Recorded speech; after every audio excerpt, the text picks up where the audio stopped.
बहुत पुरानी बात है। एक गुरु और एक शिष्य थे। वे दोनों बनारस में रहते थे। एक दिन किसी कार्य उज्जैन जा रहे थे। उज्जैन जाते जाते उन्हें रास्ते में ही रात हो गई। चारों ओर घना जंगल था और अंधेरी रात थी। इस तरह रात्रि में जंगल में रुकना सुरक्षित नहीं था। रात होने पर भी दोनों चलते रहे। तभी उन्हें एक गांव दिखा है। गुरु और शिष्य दोनों ही गांव में चले गए। गांव में उन्हें एक झोपड़ी दिखलाई दी। गुरु ने शिष्य से कहा कि आज हम इसी झोपड़ी में रुकेंगे। गुरु और शिष्य दोनों झोपड़ी में गए और झोपड़ी का दरवाजा खटखटाया। झोपड़ी से एक गरीब आदमी बाहर आया और गुरुजी उस व्यक्ति से बोले, हम दोनों बहुत दूर से आ रहे हैं और रात्रि अधिक हो गई है। जंगल में रहना खतरे से खाली नहीं है, इसीलिए हम रात्रि में यहां रुकना चाहते हैं। वह व्यक्तिगत गरीब अवश्य था, किंतु दिल से बहुत नेक इंसान था। उसने सम्मानपूर्वक गुरु और शिष्य को झोपड़ी के अंदर बुलाया और उन्हें स्वादिष्ट भोजन करवाया और रात्रि में सोने के लिए बिस्तर भी लगा दिए।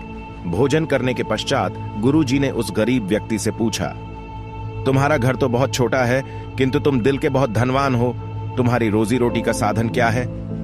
उस गरीब व्यक्ति ने गुरु के मुंह से अपनी प्रशंसा के लिए धन्यवाद दिया और बोला, मेरे पास इस गांव में सबसे अधिक जमीन है, किंतु वह जमीन बंजर है जिस पर किसी भी प्रकार की खेती संभव नहीं है। इसलिए मैंने अपनी रोजी रोटी पालन के लिए एक भैंस रखी है।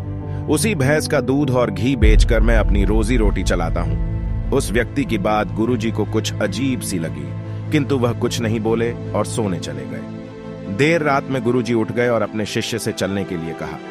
दोनों गरीब व्यक्ति को बिना बताए घर से निकल गए और जाते जाते गुरुजी उसकी भैंस को अपने साथ ले गए। अपने गुरु का यह आचरण शिष्य को अच्छा नहीं लगा और वह बोला, गुरुजी, इस गरीब व्यक्ति के पास रोजी रोटी का यही एकमात्र साधन है। अगर हम इसे ले गए तो यह व्यक्ति अपनी रोजी रोटी कैसे चलाएगा? अपने शिष्य की ऐसी बातें सुनकर गुरुजी मंद मंद मुस्कुराए और शिष्य से बोले, आज से ठीक 10 वर्ष पश्चात तुम इसी स्थान पर आना और इस व्यक्ति से फिर से मुलाकात करना। भोर होने के पहले ही गुरु और शिष्य भैंस लेकर उस गांव से बाहर निकल गए। धीरे धीरे कई वर्ष बीत गए। 10 वर्ष बीतने के पश्चात चेले को गुरुजी की बात याद आई कि उसे फिर से गरीब व्यक्ति के घर जाना है। शिष्य फिर से उसी गांव गया। गांव जाते ही उसने देखा कि जिस स्थान पर झोपड़ी थी, ठीक उसी स्थान पर एक आलीशान मकान बना था। ये देखकर उसे बड़ा आश्चर्य हुआ। शिष्य मकान मालिक से मिलना चाहता। जैसे ही शिष्य मकान के पास गया, उसने उसी गरीब व्यक्ति को देखा, किंतु इस बार गरीब व्यक्ति बहुत अच्छे कपड़े पहने और देखने में बहुत ही संपन्न थे। शिष्य उस व्यक्ति के पास पहुंचा और बोला, क्या आपने मुझे पहचाना? मैं वही बालक हूँ जो आज से 10 वर्ष पहले रात्रि हो जाने के कारण अपने गुरुजी के साथ आपके घर उतरा। वह व्यक्ति झट से शिष्य की बातें सुनकर उसे पहचान गया और बोला,